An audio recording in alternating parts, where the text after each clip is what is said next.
uiddatil muttaqin ila akhir ayat. Intinya kalau kita lihat makna takwa itu dari firman Allah tersebut adalah bahwa kita ini dituntut untuk bersegera meminta ampun kepada Allah. Berorientasilah kita semuanya menggapai surga, gitu ya. Dan itu semua surga hanya disiapkan hanya untuk orang yang bertakwa. Tetapi takwa itu adalah senantiasa berinfak. Alladzina yunfiquna fis-sarra wad-dharra. Artinya senantiasa berinfak. Infaknya yaitu infak kapan saja. Dalam ekonomi misalnya, dalam keuangan misalnya, dia senantiasa berinfak dalam keadaan beruang maupun tidak beruang. Ketika lagi punya uang berinfak, lagi punya uang pun berinfak. Nah, Bapak Ibu sekalian, infak itu menjadi urgen dalam kehidupan kita. Para ahli menyebutnya aktivitas kita memberi itu adalah empati. Jadi di antara indikasi bertakwa itu berempati. Empati itu seperti halnya filantropi dalam Islam itu. Yang namanya kita berkasih sayang, memberi, itu sudah diwujudkan bentuknya. Jadi tidak sembarang memberi. Kita bisa memberi dalam bentuk misalnya apresiasi kita, seperti saya tadi memberi, itu empati. Tapi ini adalah dalam kategori memberi dalam kapasitas saya yang sifatnya personality, itu apresiasi pribadi saya, yang disebut diantaranya sodako yang demikian itu. Nah, dalam Islam itu ada memberi yang sudah dibatasi. Bentuknya apa? Yaitu memberi uang infak untuk keperluan mujahadah perjuangan. Kalau infak itu adalah sesuatu yang harus dilakukan oleh kita di bulan suci Ramadan, melatih kita dalam tatanan indikasi bertakwa. Lalu kemudian wal karimina wal afina anin nas.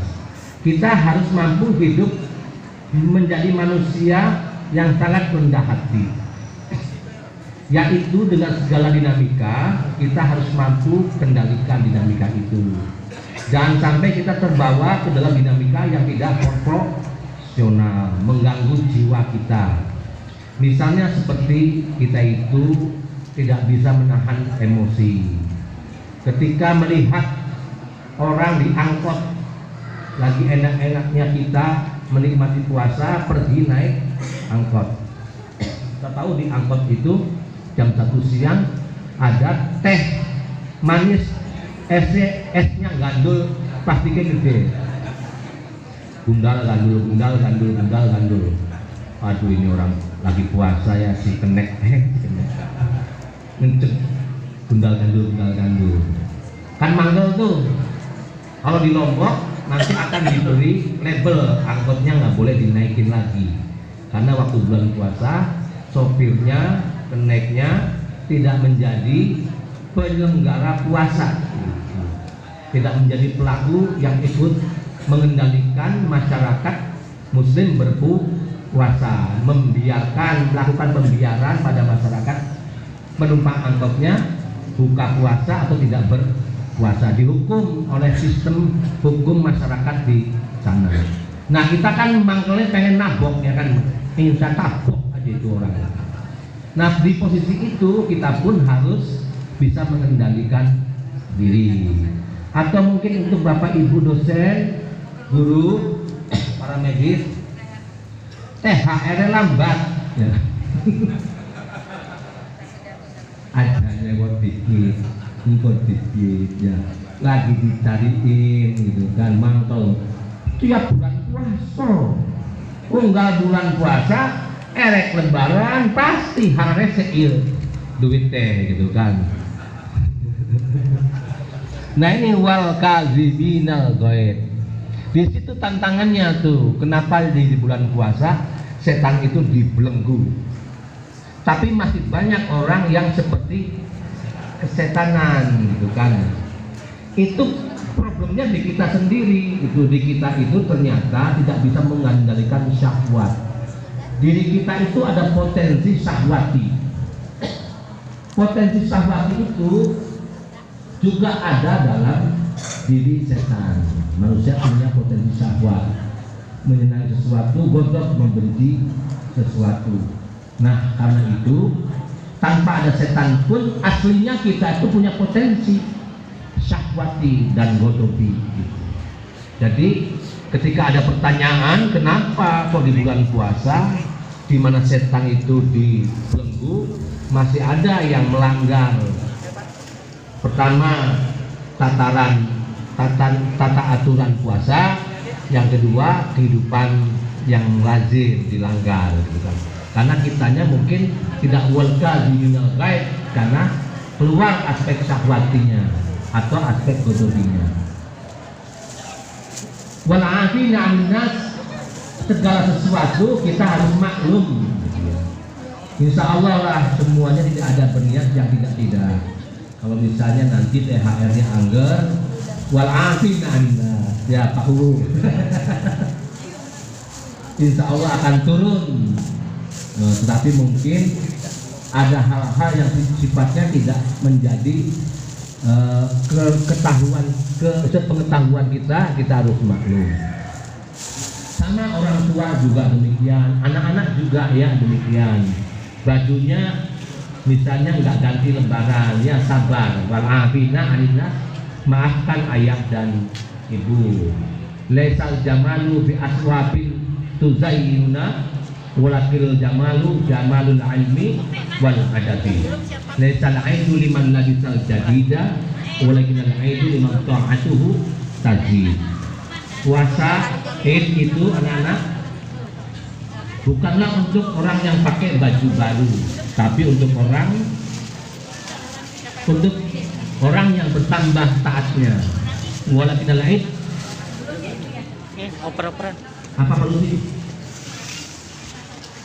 Liman labisal jadid walakinal aid liman ta'atuhu tajid.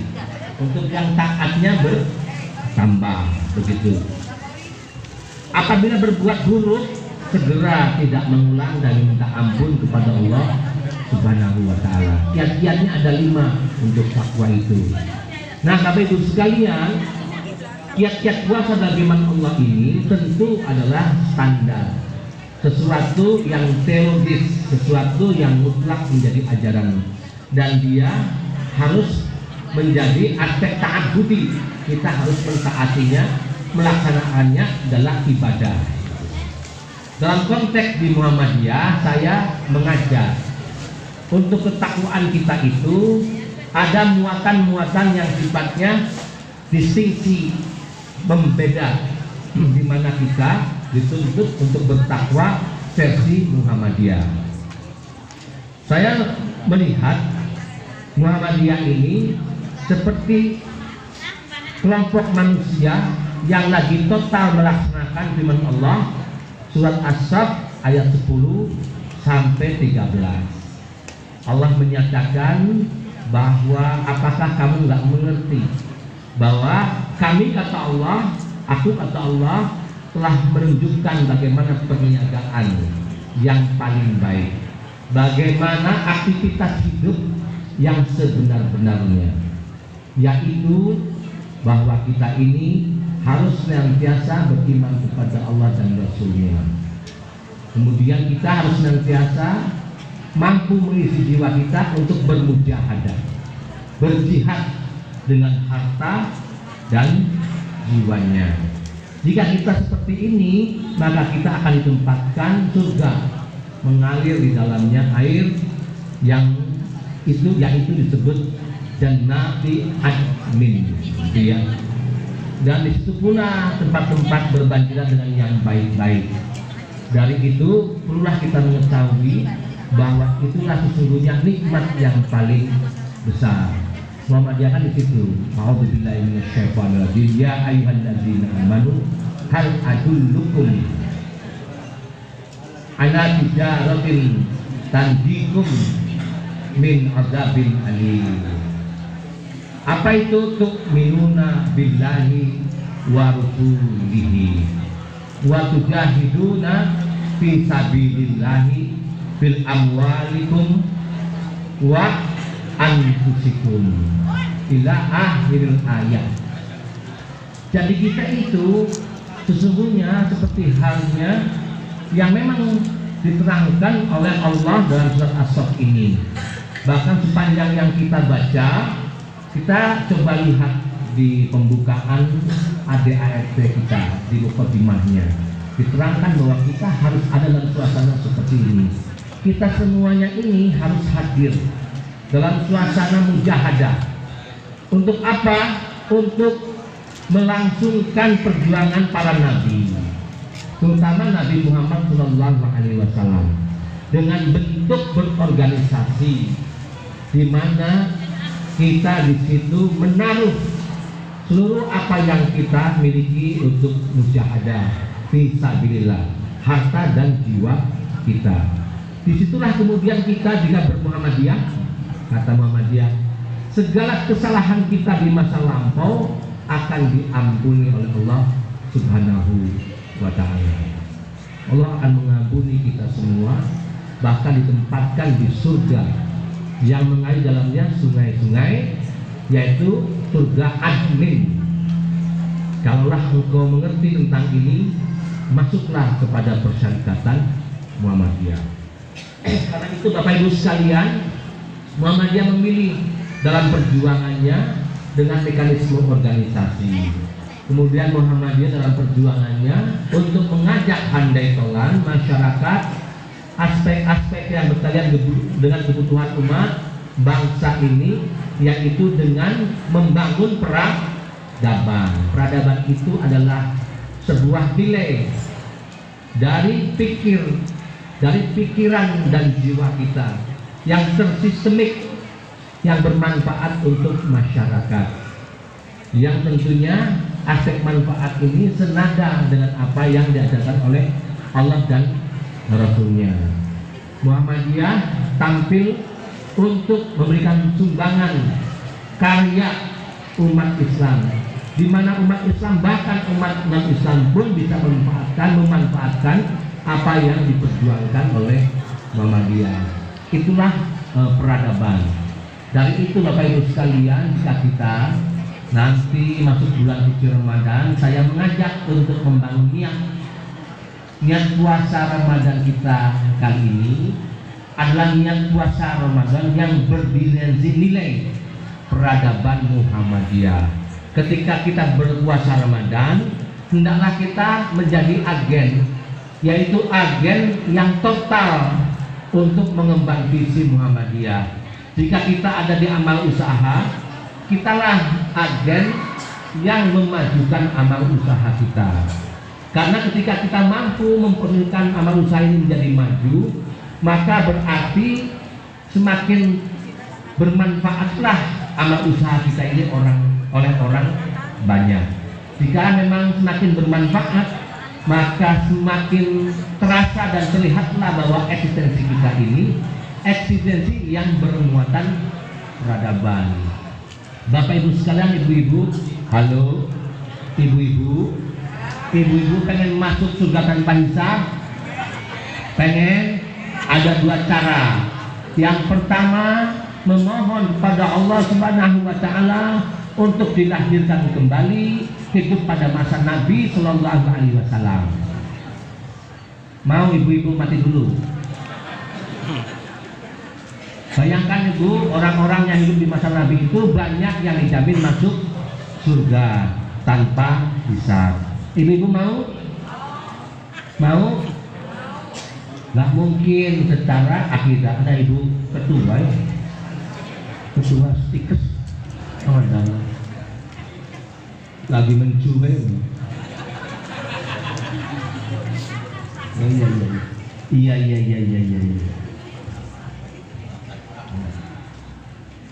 Nah, sesungguhnya kita itu bisa saja mengcover potensi jiwa kita untuk iri hati kepada as-sabiqunal awwalun. Namun baik kita kuyak uripe di zaman Nabi, Masya Allah, kita mungkin dimengkenen ki, beli urip seperti kian ki, kita dijamin manding surga, ketemu Nabi Sallallahu Alaihi Wasallam. Pengen ibu mengkonon, ya pengen jiwa kita mungkin pengen, tapi nanti ada tataran pembahasan dalam ajaran Islam ini aspek kodo dan koda. Nggak mungkin gitu ya, nggak mungkin kita berfantasi ke belakang yang muatannya hanya menggambarkan iri, kecemburuan kepada orang-orang masa lalu yang soleh yang masuk surga tanpa dosa. Mungkin di antara kita pada masa kecil seperti halnya saya pernah berfantasi pengen menjadi nabi, ya enggak? Enak masuk surga, ya beli, walaupun susah ditakdirkan baik. Tapi kan nggak mungkin kita itu faktanya sekarang gitu. Pak Cama umurnya 30 tahun. Nggak mungkin kita, apalagi dalam aspek karir. Apakah kita pengen menjadi menteri 2 tahun yang akan datang? Kira-kira gampang beli tuh jadi menteri? Nggak adanya. Pengen jadi menteri 2 tahun yang akan datang, susah kebayang ya. Jadi Pak Guru dikit, jadi Pak Camat dikit, jadi bupati dikit. Kalau kelompok profesional bukan kelompok politik, jadi dosen dikit. Sang kepala sekolah angel Pak, iya beli, iya enggak Pak? Jadi dosen dikit, jadi rektor, jadi dirjen, jadi wakil menteri, mati.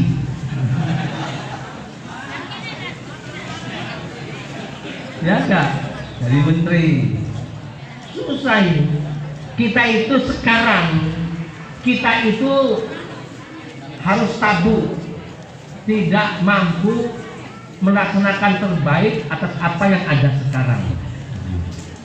Cita-cita boleh, berambisi boleh, ambisius tidak boleh. Ambisius itu berkeinginan tidak mengukur kapasitas, gitu ya. Nah itu sakit jiwa. Nah maksud saya, kita itu takdirnya di sini, di Muhammadiyah. Kita itu bisa akan mempunyai nilai seperti masyarakat Muslim, orang-orang soleh terdahulu yang memang sudah menjadi agen sejarah dan kita beruswah kepada mereka. Sekarang ini kita bisa berbuat, yaitu menjadi warga persyarikatan yang baik. Setiap dari kita hendaknya mempunyai jiwa pelaku visi, jangan berjiwa pegawai. Kalau berjiwa pegawai itu nanti tidak mengemuka kreativitasnya. Pegawai itu datang jam 7, pulang jam 4. Bengie beli mikir, wes duduk tugasnya kita. Kalau di Muhammadiyah walaupun pegawai, jiwanya harus pengemban visi.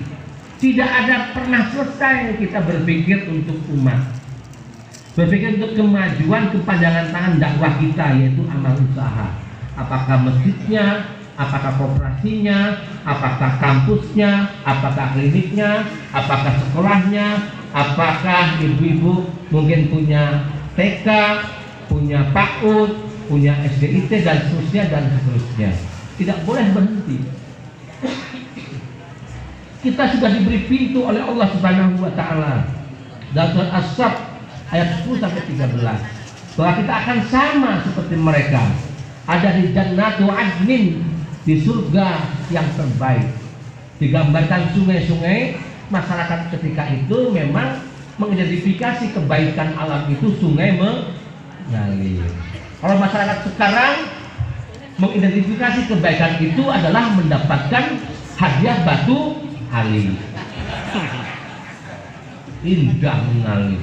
ada bidadari itu juga menggambarkan nilai yang terbaik sebuah natijah, yaitu wanita-wanita cantik di bidadari. Karena konteks saat itu, tradisi saat itu apresiatif banget kaum laki-laki yang berkuasa terhadap perempuan. Semua raja istrinya lebih daripada satu. Halo, raja istrinya lebih daripada satu. Semua raja di Indonesia pun tidak ada yang istrinya satu. Lamun aya raja lupa majikan hiji panengankeun bawakeun ka simkuring ka dieu. Erek dibere SK ketua PTM. Nggak ada. Orang zaman dulu itu kedigayaan disimbolkan dengan kekuatan dahsyat, diantaranya indikator kekuatannya adalah istrinya banyak, ya. Karena itu Islam mengajarkan aja ake-ake ari labiku, ya papat bae. Papat tuh ngomongnya ning uang kang rabine ake. Patuh. Karena ketika itu isinya banyak semua. Sahabat yang isunya satu, sebutkan namanya, di mana alamatnya. Pak Haji Camat, sahabatmu istilah hiji. Sahabat Nabi. Iya. Itu wilayah antropologi namanya.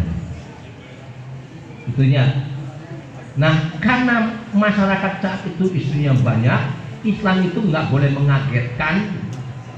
Maka Islam mengajari, yo kalau punya istri jangan banyak-banyak, 4 lah. Eklisnya begitu. Tapi misi aslinya yang tidak tertulis, lama-kelamaan yang wajar gitu, mungkin 1. Gitu Pak, kalau lihat asbabul nuzul, kajiannya antropologi manusia saat itu. Ari kurang tekstual mah eta aya dalil namatna watulah sawarut Pak ieu teh Pak Dr. Arif. Ieu dalil na ieu meunang urang teh pamajikan widi hiji kalau meunang ieu dalil na ieu teh Al-Qur'an ieu. Karena itu istri lebih dari 1 tidak masuk rukun Islam. Ya. Ibu-ibu tepuk tangan untuk saya dong. Oh, nu kieu teh. Nah, Bapak Ibu sekalian, cerita ke situ apa sebabnya? Apa itu?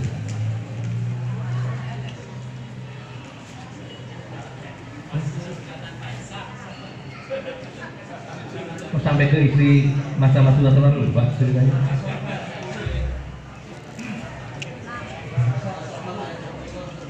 Nah, kita kan pengen di masa lalu, mungkin ada yang pengen bukan karena perjuangan para sahabat saat itu, tapi pengen seperti sahabat yang istrinya banyak mungkin ya.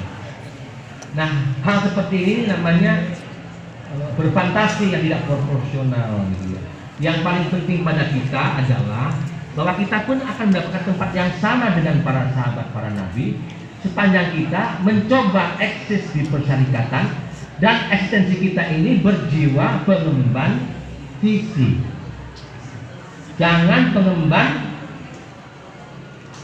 berjiwa karyawan, pegawai. Dampaknya apa kalau berjiwa pegawai tidak kreatif, gitu ya? Dia akan terpanggil nanti ketika punya tugas tambahan. Kalau sekolah itu mungkin jadi wakate, jadi wali kelas, jadi mulai muncul kreativitasnya, gitu kan? Tapi hakikat aslinya mematikan kreativitas sebetulnya kalau berjiwa pegawai. Dan tentu tidak semua pegawai buruk, hanya saja secara pemetaan jiwa begitu. Antara orang yang berjiwa pengemban visi dengan orang yang berjiwa pengemban pegawai tidak sama kontribusi inovatifnya terhadap kehidupan. Di mana-mana orang yang mampu membangun peradaban itu orang-orang yang kreatif, yang punya karya inovatif. Karena itu Muhammadiyah mengajak untuk kita eksis di situ. Dari itu wadahnya itu sudah ajeb di Muhammadiyah. Yang namanya infak itu Bapak Ibu sekalian tidak sedang infak dalam arti uang, tapi infak itu diarahkan kepada apa yang menjadi program dan kegiatan Muhammadiyah. Misalnya infak itu diarahkan untuk membesarkan, membangun, memajukan amal usaha kita. Dari itu kemudian kalau kita berinfak, sekurang-kurangnya peradaban kita misalnya dalam konteks takwa nggak mampu banyak berpikir karena kita belum mendapatkan tugas sebagai pengurus misalnya, kita bisa arahkan infak kita itu misalnya ke lazisme. Begitu kira-kira, sehingga kita ini terstruktur konstruktif dalam menerapkan prinsip takwa. Tidak lagi kita kemudian berempati kepada sesama dalam muatan personal seperti halnya saya ngasih batu akik, tapi sudah dikemas modelnya. Ketika kita berbuat baik, bahwa kita itu mencintai sesama, maka 9 profil Islam itu diantaranya adalah zakat, infak, sedekah.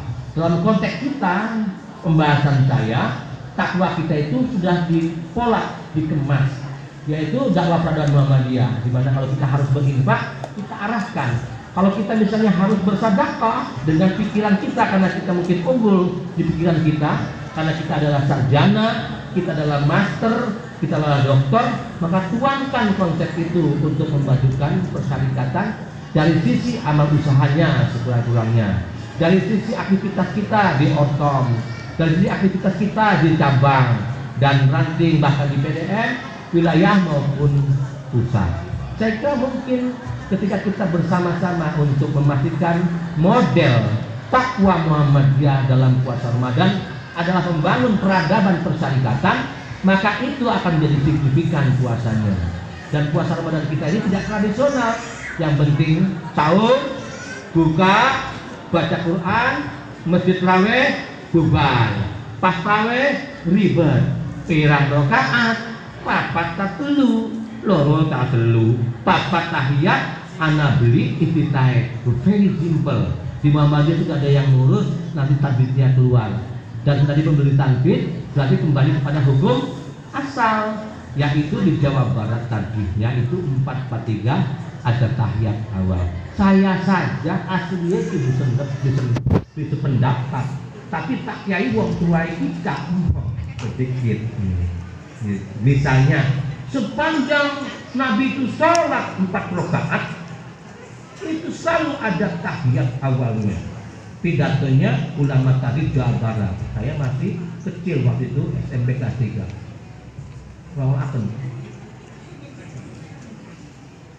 Dan kalau begitu tarawih pun harus ada tahiyat awalnya, karena sepanjang Nabi sholat 4 rakaat ada tahiyat awalnya. Kalau pakai ilmu mantek, 4 rakaat itu bisa di mapping. Ada kelompok sunnah, ada kelompok wajib. Ada kelompok sunnah, ada kelompok wajib. Yang ada tahiyat awalnya itu wajib atau sunnah? Ada enggak sholat 4 rakaat yang sunnah? Dua. Ayo, yang bisa 50 juta.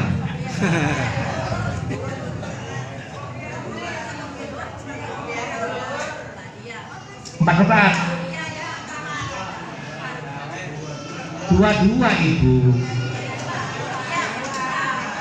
Hah? Ada nggak sholat sunnah 4 rakaat selain taraweh?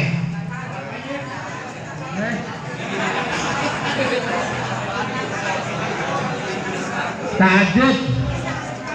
Ya ini lagi bahas taraweh di mana tahu juga. Jadi kita lagi menganalogikan ya. Al-qiyasil ibadah mamnu, gitu loh. Dalilnya berarti dalil akal. Dalam kaidah tarjih kita lihat untuk dalil akal itu bisa digunakan enggak untuk kepastian hukum ibadah. Itu ya. Halo. Nah, saya pun menyoal, gitu kan begitu kalau boleh jujur. Masa sholat tarawih dianalogikan ke sholat wajib gitu loh ya. Halo, tapi kita belum baca tuntas makalah jahit tulis.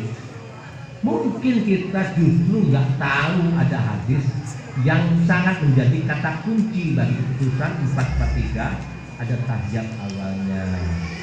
Kita sebagai masyarakat ilmuwan harus husnuzon. Makanya kita cari, dan kelemahan kita itu lemah di dokumentasi. Karena itu saya ngoyo baik. Kapan di Palawan gawe cabang dan ranting? Besok teman Palawan itu digawe cabang dan ranting. Kita lu pegel gawe cabang dan ranting lu. Kan mengkenen kan beres-beres. Gawe cabang gawe ranting nambah yang mati. Kan gitu mazhab di Cirebon itu kualitatif bukan kuantitatif. Nanti yang akan datang, PDM yang akan datang akan saya suruh dari atas sebagai ketua PWM, perbanyak cabang dan ranting, rasain kamu. Cuman kualat masa oke aku. Lagi berbenah di internal dulu, keuangan kayak apa, wakaf kayak apa, terus nggak mudah itu Pak. Dari nol kira-kira pembenahan itu. Jadi lagi dibenahi, terus gawe cabang, untung ranting anu sih beda, gawe sekolah dewek, nggak nganyat Pak, sekolahnya di ranting cabang, Pak, di, oleh beli Pak kita luwes jadi anggota cabang Pak, dari dosen UMC, ada, gawe cabang dari dosen. Udah cabang berdiri Pak. Yo, datang ke cabang nih Pak, udah tetap di UMC, di Stikes, di STF, di Stikes kota kan. Nah, jadi maksudnya begitu Bapak Ibu sekalian, saya mendorong kepada kita semua mempunyai model dalam berpuasa Ramadan itu, yaitu kita mengejar ketakwaan, tapi ketakwaan kita berdimensi peradaban persyarikatan. Kita tuangkan jiwa kita dalam indikator takwa untuk membangun persyarikatan, apakah di cabang, di ranting, di amal usaha, di pimpinan daerah, di pimpinan wilayah, di pimpinan pusat. Jangan sampai bulan puasa seperti ini nanti yang akan datang masih mengkonon Muhammadiyah yang belum ada perkembangan gitu. Jadi harus ada spirit untuk persyarikatan dan jiwa kita harus mengemban amanah. Mungkin begitu dulu ya Pak ya. Mohon maaf sekali lagi yang sedalam-dalamnya kepada Bapak Ibu sekalian, kepada pimpinan cabang, pimpinan ranting. Dari awal saya pengen silaturahmi ke rumah ketua-ketua pimpinan cabang. Baru Pak Isa saja yang saya datangi, itu pun dipaksa oleh beliau dalam persepsi pernikahan putra putrinya. Pimpinan ranting mohon maaf, saya tuh sungguh saya datang ke rumahnya ketua pimpinan ranting, tapi kenapa nggak bisa selalu teragendakan? Orton sibuk dengan usahanya, terutama pemuda, punya travel naik haji. Kapan bantu PDM silaturahmi kepada ketua ranting? Apalagi kepada ketua Aisyah, ketua NA itu nggak pernah diajak-ajak. Nah mohon maaf, tahu-tahu udah selesai masa amanah. Nanti saya akan di Bandung, mungkin di Bandung 2 hari 3 hari, Bapak Ibu sekalian, mohon doanya ya. Ternyata masyarakat Jawa Barat itu pengen seperti Cirebon, Bu, apa nih Bu ya? Apa nih Bu? Cabangnya titik, rantingnya titik, PDM-nya duduk-duduk. Pondoknya mungkin meresmikan dewek apa dewek. Pengennya kayak Cirebon. Apanya yang dipengen-pengen dulu ya? Ya itulah mungkin yang paling penting adalah ini amanah ya. Jadi mungkin di masa-masa awal itu pembenahan manajemen. Nanti setiap wilayah akan saya pasang lembaga layanan manajemen dari pimpinan wilayah kepada daerah. Jadi misalnya di Cayu Majakuning 1 lembaga layanan. Sejak kantor kita buat. Apakah kantor di PTM Lembah Abang atau apa terserah nanti gimana nanti. Yang penting jangan sampai pihak PDM di setiap wilayah itu nggak bisa komunikasi. Nah, untuk mengantisipasi ini tidak terjadi yang untuk mengantisipasi percepatan pembangunan lembaga layanan itu lambat, saya akan buat dulu sistem administrasi berbasis digital.